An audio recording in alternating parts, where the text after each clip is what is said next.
Hi everyone, and welcome back to lesson 2, where we are still focusing on the root chakra in our phase 1, establishing a strong foundation. Now in lesson 2, our primary focus would be in the process of understanding fear. As we have learned that fear sits at the base of our chakras, meaning in the root, therefore influencing how we feel when we feel secure with ourselves and safe, having self-worth as well as courage to have the resilience that is necessary to cultivate the process and the right mindset to be self-mastered in our journey. Therefore, in phase 2, we will be courageously exploring the root of the fear in our life, using the principles and the practices in lesson 2 to dive even deeper into the concept of understanding fear in itself. And the quote for this lesson would be, "A seed neither fears light nor darkness, but uses both to grow." And this very quote resonates very well with the lesson, as that is exactly the perception we want to have during this stage of our transformation and in our pursuit to self-mastery. Why?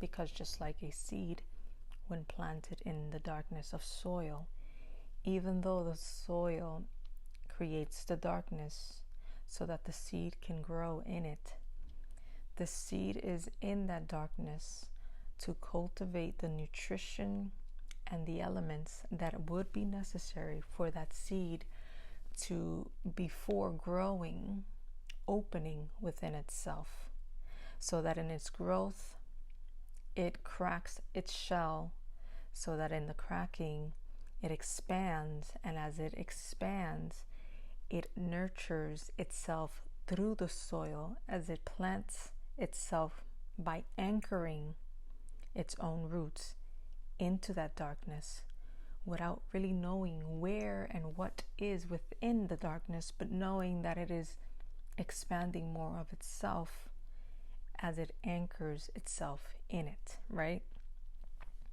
Unaware that it is supposed to now grow outside of that soil, extending itself outside into the light of the sun so that it can fully flourish and truly blossom into what it's supposed to become. Which brings me into our next part here, which is asking why understanding fear matters. Well, if we are in somewhat of a darkness within the soil, we can only use certain elements that we experience to guide us and navigate us through this very process. And when we learn to use fear as our navigating force, we make use of it instead of it distorting us and stopping us. Because it matters, because fear is a navigating force.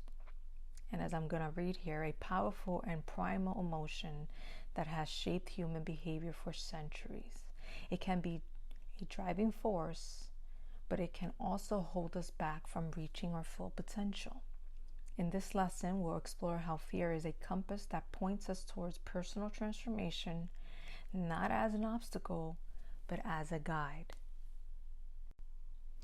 So before we can get into how we can use fear as a guide and use it in our advantage, let's go ahead and dive into what creates fear in the first place. What are those creators of fear that can completely distort our perception of what we are experiencing, or put us in a coping mechanism of freeze or flight, right? Or in other cases, we might imagine concepts or ideas that are more fear-based. Therefore, to pursue our full potential becomes nearly impossible, because we allow our thoughts to take over our actions and we never move forward. And the reason for the practice in this very course to stepping into self-mastery is that very thing. It's overcoming these elements that are completely natural by learning how to use them in our advantage, as well as transmuting them or transforming them or reframing them from what they are to what they potentially could be for us in our advantage. And for the first creator of fear, we have here perception of threat. Perception in itself, as discussed in the last lesson, is our own individual experience in our reality. And that's coming from what we believe, what we've been through, what traumas we may have, what emotions we entertain and give our attention to, and so on. So perception in itself is our own individual experience, and it could play out differently for each and every individual. And when it comes to fear, I'm going to read here. Fear often arises when we perceive a threat to our physical, emotional, or psychological well-being. This perception can be based on real danger or imagined ones. It's a survival mechanism that alerts us to potential harm. Now, because this is your own individual perception, I'm going to put it as an example, even though I'm sure we understand what this means. But if, for example, I experienced something when I was 8, that, let's say, I was bitten by a pit bull at the age of 8. My perception of dogs, or even the actual breed of dogs, for example, in this case, a pit bull, would be one of fear, because it would alert my internal system that I am being triggered to feel the emotions of fear. And I am feeling these emotions of fear because as soon as I see it, it activates that alert system within me to remind me that when I was 8, I was bitten by a pit bull. So now my fear is alerting my system, and I am going into that very experience when I was 8 in this very now moment after I am, let's say, 25. So that identifies that fear still exists within my system. And because the fear still exists within my system, my reaction to the dog, and precisely a pit bull, will continue to activate itself whenever I experience a pit bull in my proximity. Now, what we are going to do in this lesson is basically identify the current still remained fear within us and either learn to release it, transmute it, or transform it, or even transfer it into something else so that we can learn to use it in our advantage. Bringing me into the next one, which is very similar to that explanation, but this one is slightly different. When it comes to belief systems and conditioning, this one is the one that's often used by those outside of ourselves. It's not something that we necessarily create on our own, but it is something that has been influenced and conditioned in our subconscious mind by those around us.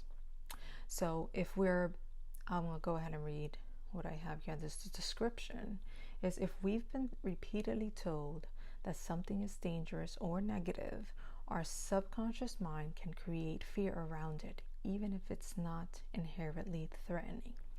Now, we can see this from adults trying to make sure that their children follow certain rules in their home, or the society system creates laws so that we can create a form of fear to align and make sure that everything remains intact, or even religion, where we create fear around the concept of sin. If you do this sin, you go to hell, right? For example.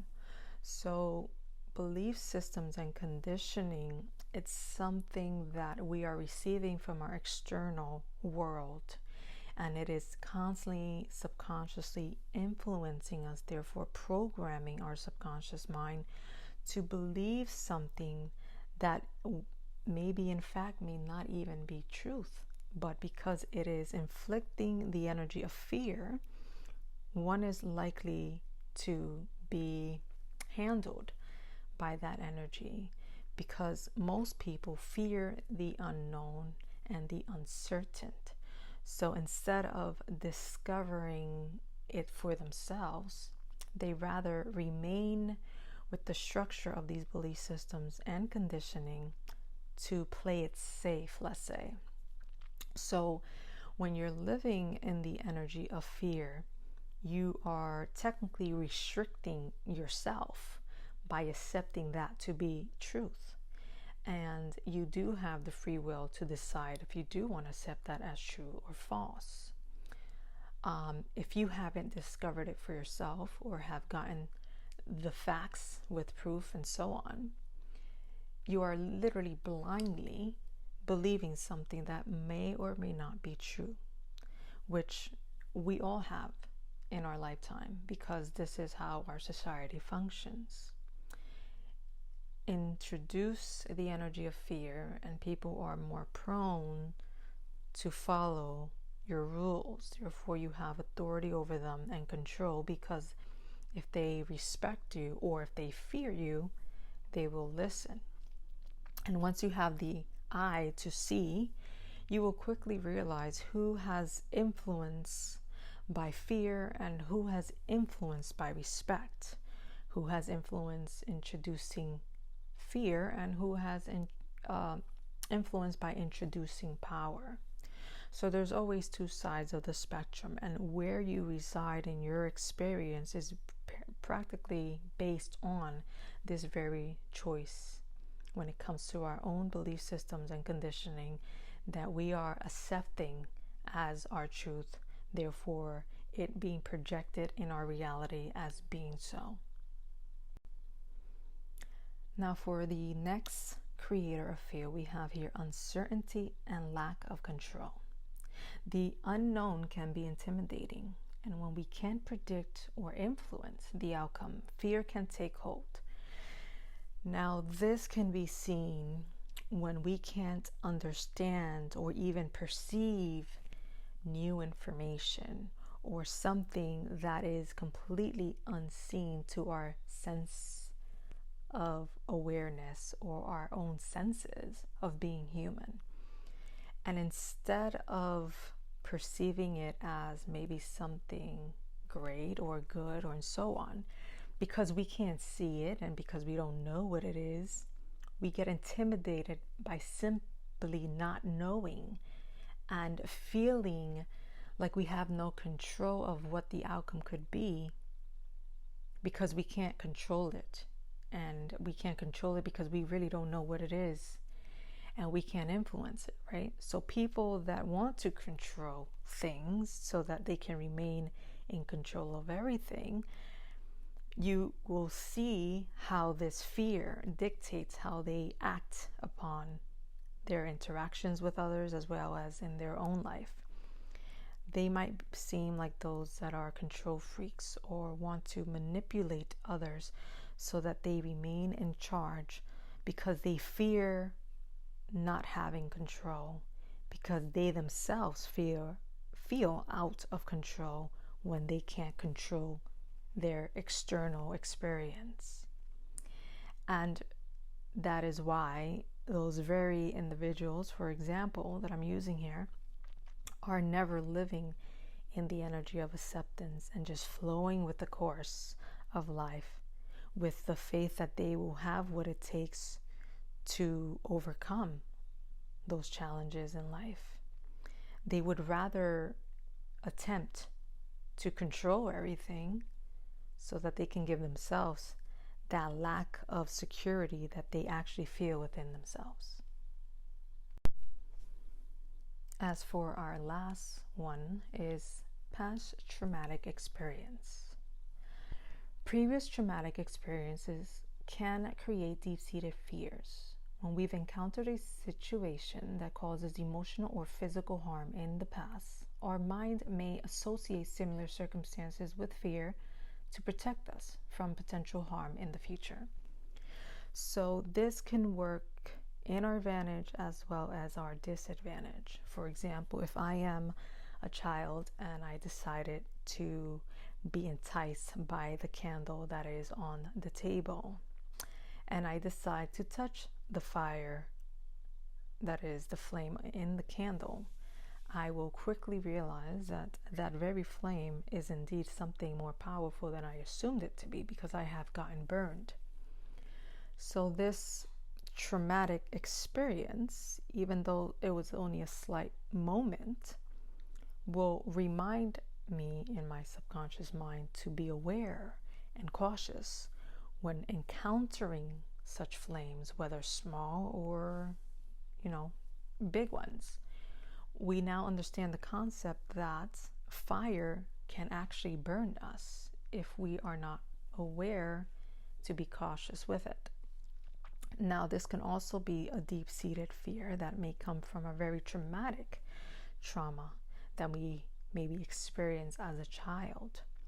And as soon as we feel any similar emotion that brings us back into that vulnerability or hopeless and powerless state of being, where we feel traumatized by that very experience, it would automatically trigger that alarm system within us to act or react upon that emotional state, rather than learning how to respond to life by reflecting on what is it that we are feeling, so that we can reframe our perception in the current to come into the realization that we are no longer in that past moment, but in this present moment, allowing us to fully process and release that trauma so that we can also release that fear. So as we continue here, as I mentioned before, this lesson will also be divided into 3 parts of ways that we can use fear as our navigating system through the process to self-mastery, as well as healing and the blueprint that formulates the process for us to find resolution throughout the course of our life. And for the first part of the lesson, we're going to dive deeper into understanding fear, where we'll dive deeper into understanding how fear and insecurities have held us back from achieving our goals and desires, recognizing that fear is a natural human emotion and can be a powerful motivator. Now, when we think about that, how many times can you reflect and remember when your fear has stopped you from pursuing something that you really wanted, or doing something that you really wanted to do, but because you were so fearful or allowed your mind to create these imaginary scenarios that never really happen, you allowed it to control you.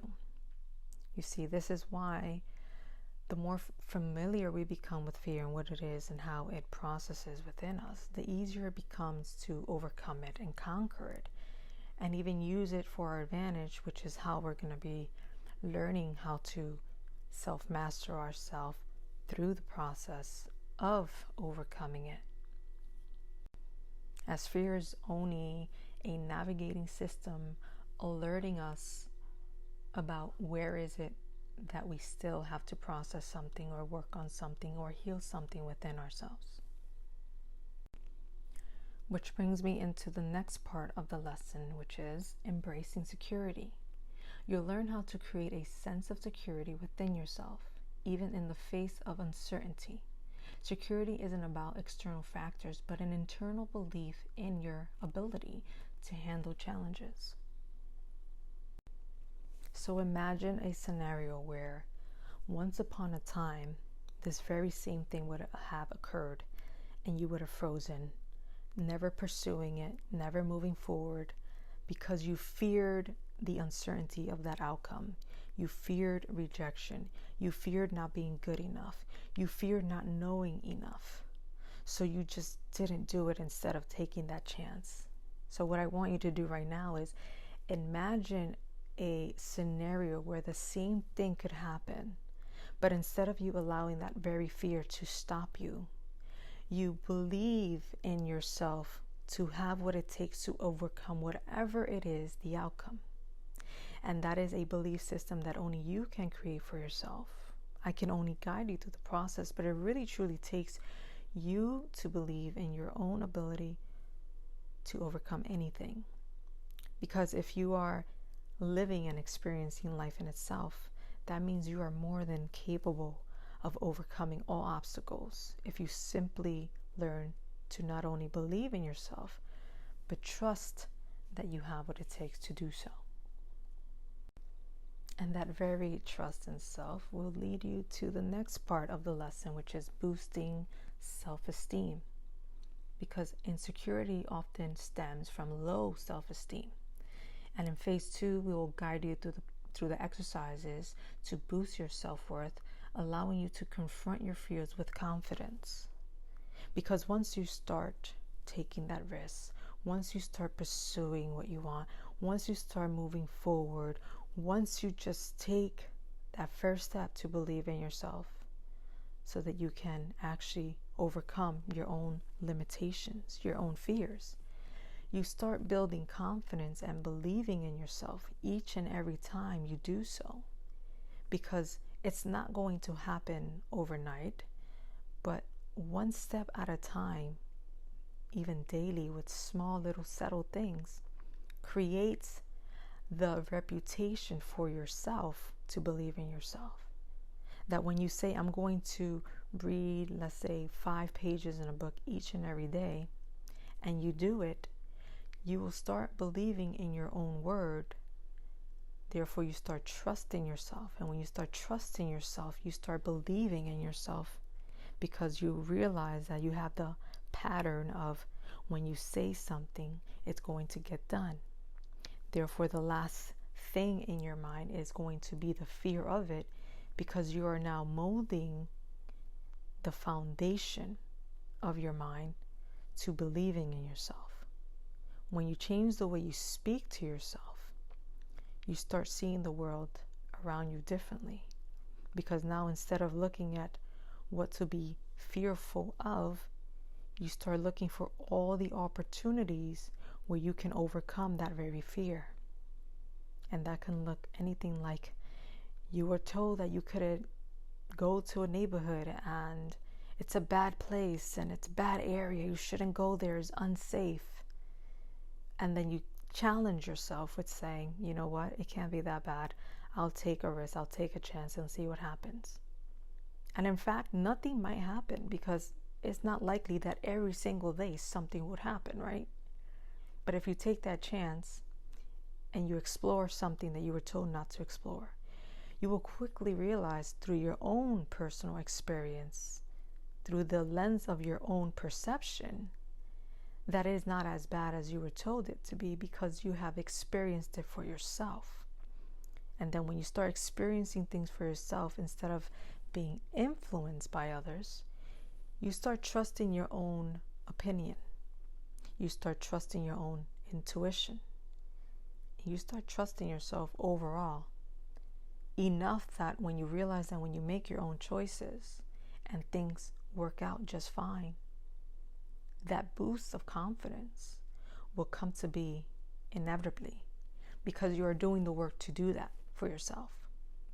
But if you decide to play the victim because you're scared, because you don't trust yourself, you're going to remain stuck in that loop of fearing everything in the world, when there's so much to experience and so much to explore, and not everything we see is what it seems, and not everything we are told is truth. But when we have the courage to explore outside of that box, we will quickly realize how magical life can become if we learn to just simply trust ourselves. Becoming familiar with fear. Now, why is it important to become familiar with fear? Just like I just explained there in that example, where you go visit a place where you were told that it would be dangerous and something might happen, and you happen to just go and immerse yourself in the environment that you were told was so scary, you get familiar with that fear that you had once. You feel it out, and because you didn't experience what was imagined in your mind, or you didn't experience what you were told would happen, that fear will just start to deteriorate. It would be released because through your action of taking that risk, you have proved to yourself that it's not as bad. Now what? Okay, now what? I did that, nothing happened, and I'm okay. And guess what? Even if the worst case scenario had happened, right? What if you got mugged? Or someone hits you with a car, or whatever it might be. You start building a confidence that you know whatever comes with that experience, I am certain that I will be able to handle the situation. If not physically, emotionally, if not emotionally, mentally. But what self-mastery does is it positions you at your full potential so that everything that you are becomes the arsenal of your overcoming. What would becoming familiar with fear look like? Well, for the first one here, we have immersion in fear. Imagine your fear as an energy that resides within your body. Remove all labels, judgment, and resistance. Dive into it. Feel its texture, temperature, and intensity. Allow your body to fully immerse in this energy until you reach a point of indifference. From this place, ask yourself, okay, now what? Now, if you want a visual of what this would actually be or look like, right? And you have experienced fear, because we all have, right? You realize that the intensity kind of destabilizes your body to some degree, or you feel intense emotional states. You might get angry because you're fearful, and so on, right? But when you want to master yourself, you want to master fear as one of the first things, because fear is the most dismantling energy. And when you master fear, I want you to envision yourself going in a ice cold plunge, right? You know those ice challenges where you sit in the ice cold water for about 5 minutes. At first, it gets so hard to get in the water because your body is excruciating pain from the cold temperature of that water, especially if you're not used to it. And as you slowly get into that water, you are feeling the shivers in your body. You are feeling the intensity of this temperature in your body. Now you are feeling your body chilling in itself because it is submerged in the ice, as if you to be becoming one with that ice water. Now imagine if instead of sitting in it and being uncomfortable and getting panicky and your body shaking to the point that you can't control it, I want you to imagine yourself in the allowance, as if letting your body just get soft, no tension. Because remember, mind over matter is one of the most powerful things here. Not to the point where you're allowing your thoughts to take over, but mind over matter means you are telling and commanding yourself, relax. Relax. That is stepping back and taking the moment to take back control. And you are telling yourself, relax. So it's almost as if letting go to all the impulses and reactions and thoughts and discomfort that you're experiencing, and just allowing yourself to relax. And you will quickly realize that by me just commanding my body to relax, the cold no longer feels as cold as it did. The shivers aren't as intense as they were. I am just submerging myself in this ice cold water commanding myself to relax. And that right there is the first step to overcoming fear, because you are, instead of reacting to your fear, you are responding with the awareness of your own innate ability to take back control of yourself and not reacting from it. For number 2, we have here fear as an indicator. Fear is like a compass needle pointing to areas of your life that aren't in alignment with your true desires. Without fear, you wouldn't be aware of these conflicting beliefs or intentions.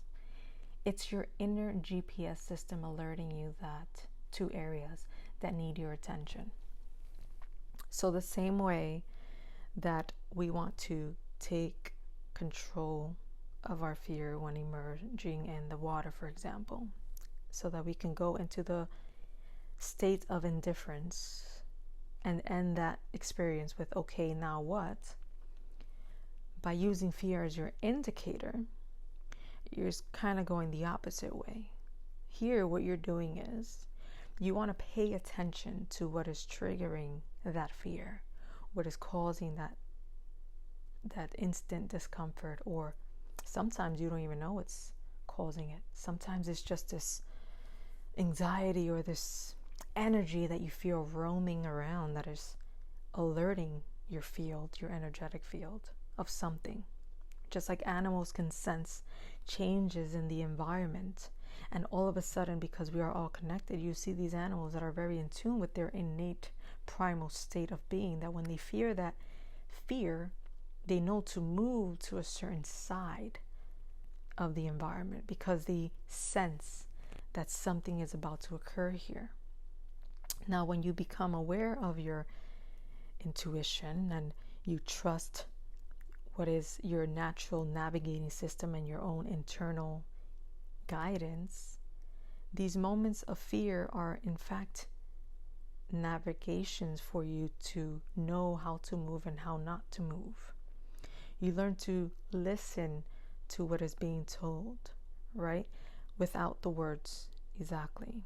Because sometimes, why do I feel this uncomfortable feeling like something's about to happen? Or the way I feel around this person, it just feels off, right? Like their energy and my energy are not in resonance, and it's creating this form of discomfort or anxiety or trigger in me.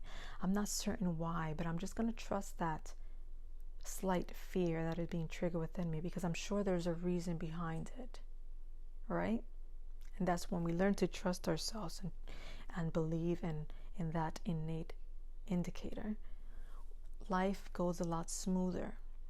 We don't have to experience as much chaos and conflict, because as soon as we start to feel what we need to hear without the words being spoken, it becomes a lot more effortless to move in accordance and how to navigate ourselves through the course of life.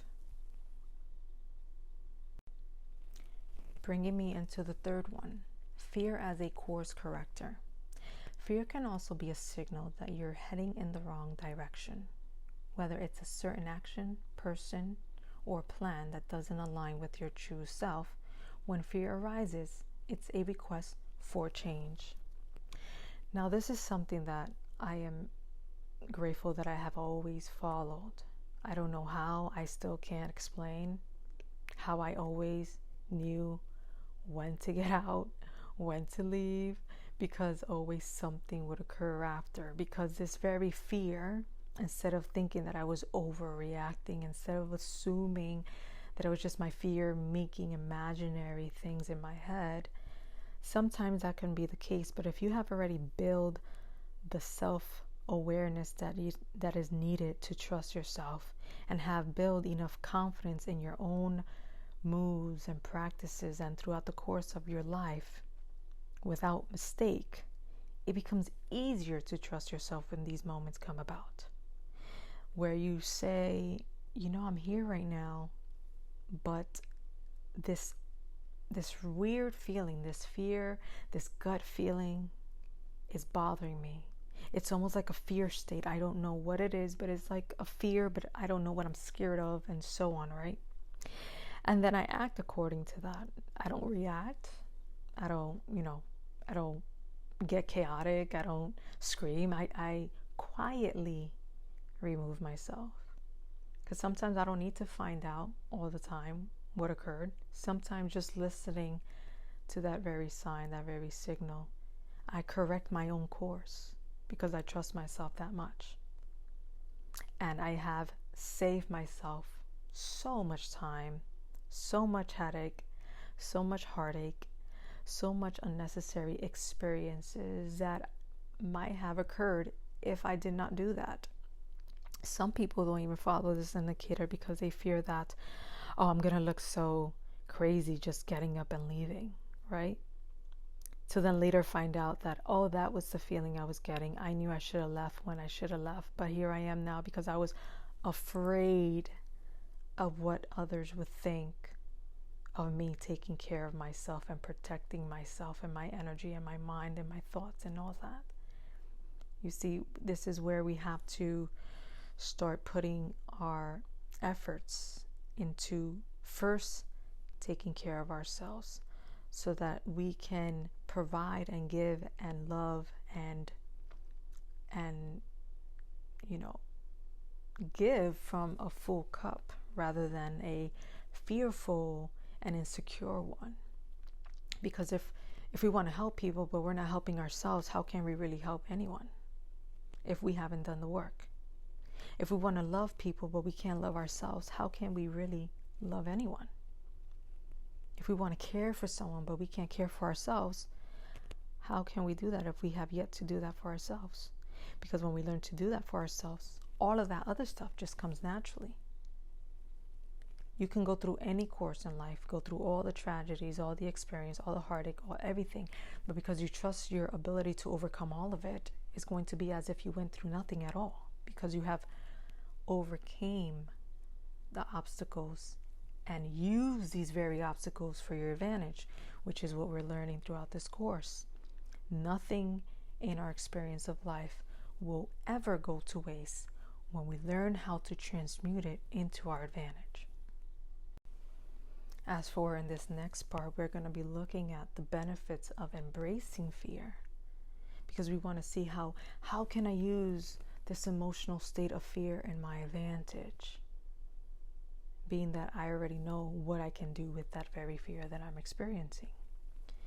We start to learn how to look forward to the alert system and the navigating process that occurs within us, so that we can better ourselves, so that we can become more of ourselves, so that we can transcend and conquer those limiting fears and beliefs that are stopping us from moving forward and pursuing our goals and our dreams and living a truly peaceful and fulfilled life effortlessly without needing the validation of external sources to tell us that we are happy, that we are winning, that we are successful, right?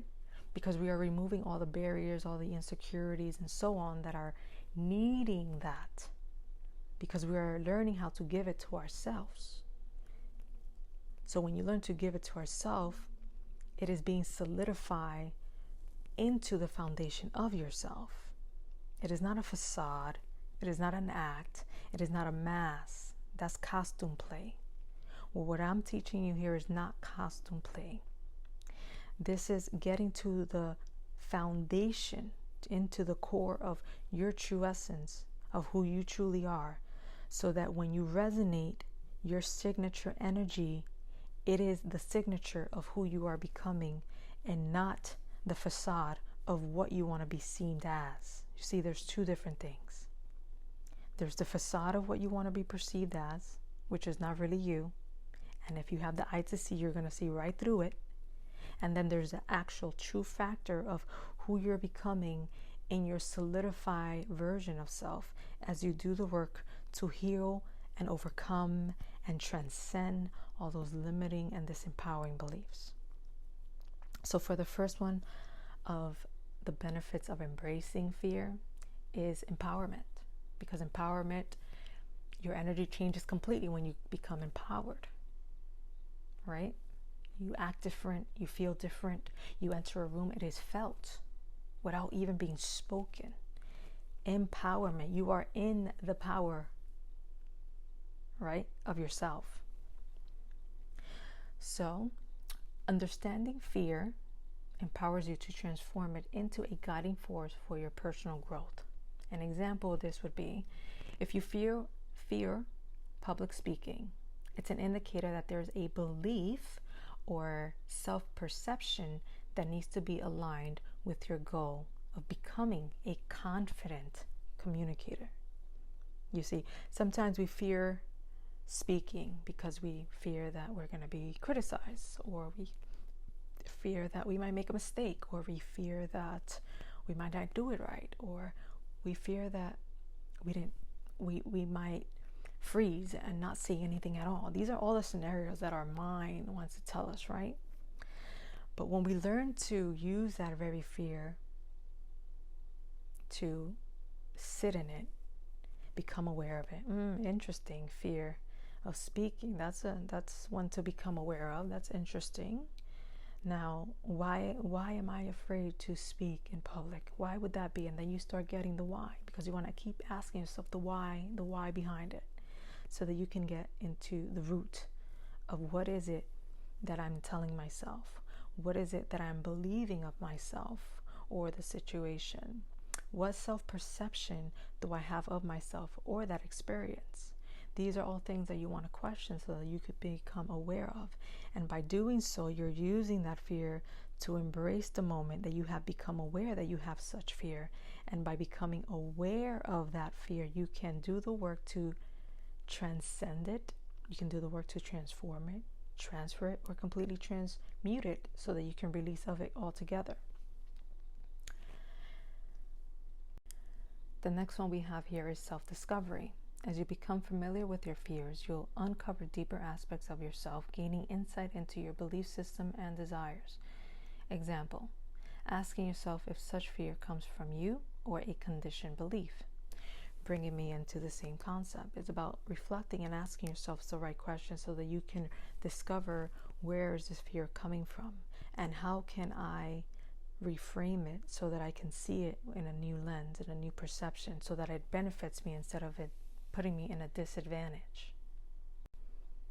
And lastly, another way to embrace fear is alignment. Fear helps you recognize misalignments between your actions and your true aspirations, guiding you towards your authentic path with an understanding that your true self is on the other side of fear. And in conclusion of the first part to this lesson, fear is not your adversary. It's a powerful teacher and a compass for transformation. By becoming familiar with your fears and understanding their messages, you can navigate your journey of self-mastery with greater clarity and purpose. Embrace fear as a friend on your path to self-discovery and personal growth. Remember, you have the power to transcend fear and use it as a powerful force for positive change in your life.